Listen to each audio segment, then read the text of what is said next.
It's the go-to for the how-to. You know that you want to get beautiful. PRIMPED.com.au. Hi there Primpers, and welcome to my first video for 2013.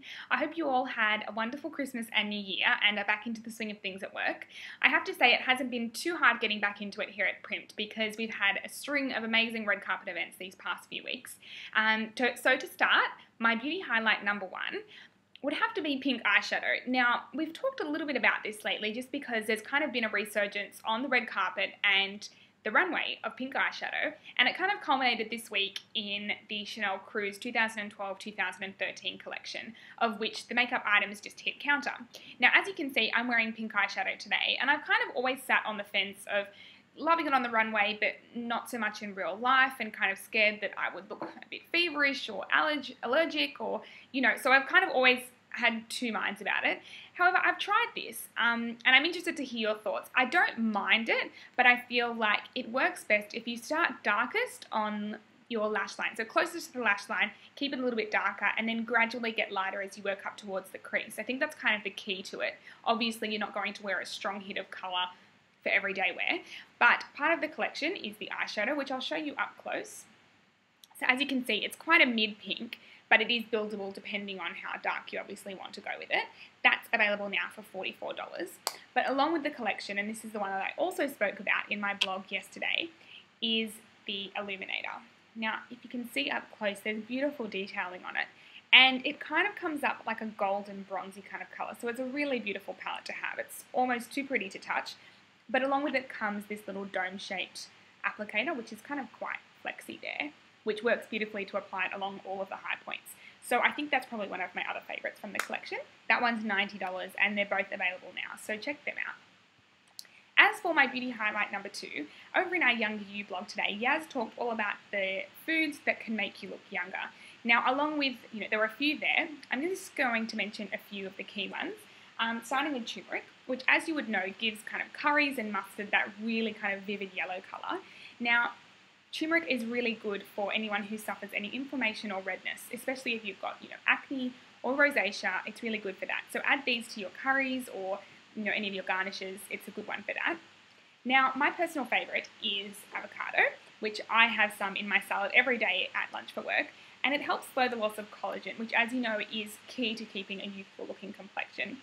Along with that, it's full of essential fatty acids, and it's really, really yummy. So, avocado. And lastly, berries, which, as you would know, are amazing in all forms, but particularly blueberries, which they're a superfood as well. And not only are they chock full of antioxidants, they're also amazing at slowing the aging process right down. So if you're looking to add any new foods to your menus or meals this new year, try some of these out. Yaz has covered a few more in her blog, so make sure you check that out.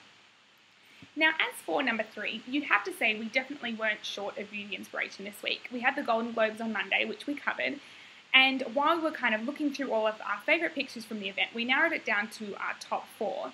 Now, for Best Lip, we awarded that to Jessica Alba with that really beautiful, fun, summery pop of tangerine kind of coral. It was a really beautiful colour on her and really complemented her skin tone, so we loved that. As for our best glow, we'd say Lucy Liu, and she also won Best Braid as well. She just had really gone to work with her illuminator, applied it in all the right spots, and she was just radiant. So we loved her, and we loved seeing her back on the red carpet. Also Julianne Hough. Now, she was just this golden pot of honey. She looked beautiful, but it was all about her smoky eye, which, if you looked closely, it was like she almost sprinkled a golden dust over it to really make it shimmer. She looked amazing. And for best hair, we had to say Kate Hudson. And as you would know, Kat spoke a little bit about this, but David Babaii actually did her hair, and it was using one of his products, the Blowout Rapid Blow Dry Spray. Now, this one is $24.50. It's available now, and Kat actually spoke about it in her post, just as far as how much time you actually save when you're blow drying your hair. Now, not only is it a heat protectant, it's also great at zapping up the moisture, which obviously slashes off the time for blow drying. But as well as that, it's kind of key at giving your hair guts. So when you want that really kind of swishy and bouncy blow dry, this is your go-to product, and we love it. So check out a little bit more information on that in Kat's Beauty Counter blog. And for beauty highlight number 4, I have the kind of idea of Throwback Thursday, which today we can call Flashback Friday. I spoke a little bit yesterday about the products that made me feel like a teenager again, and one of them was these masks. My mum used to take me into Priceline when I was little, and we used to buy one kind of a month. It was like a special little treat that I used to put on, and I used to feel like such a grown-up. And this one, the Passion Peel Off, was one of my favourites because I got to peel it off and felt like I was in a day spa. So that was kind of fun, and it just reminded me of the fact that to keep doing a face mask at least once a week. This is actually one of Emily's New Year's resolutions, to just kind of treat yourself and take care of your skin outside of your regular skincare routine. So it reminded me of that, and it's always a little bit of fun to kind of relive our youth and go back to 15 and high school and that kind of thing. And as for my last beauty highlight, it's a bit of a sneak peek at a product that is actually officially launching on Sunday. It's the new Lancome mascara called Hypno Star. Now, you might have heard a little bit of a buzz about this lately. There's a beautiful campaign starring Daria Werbery and Betty Boop, which kind of centres around the whole theme of the mascara of vintage glamour meeting modern glamour. And while we'll bring you more information on it next week, I just wanted to give you a quick look at the brush. Because basically what it's designed is the smaller, flatter side is to, build volume and get right to the root of your lashes and kind of fan them out to get that volumized look. And then the curved brush, and the curved side is just designed to define your lashes and really give them that boost of volume. So we love it. We'll be bringing you more information on it next week, but it is available from Sunday and it's $52. Anyway, Primpers, that's it from me. I hope you all had a wonderful week and have a great weekend. I look forward to hearing about your beauty highlights on Primped, and we'll see you next week. Bye!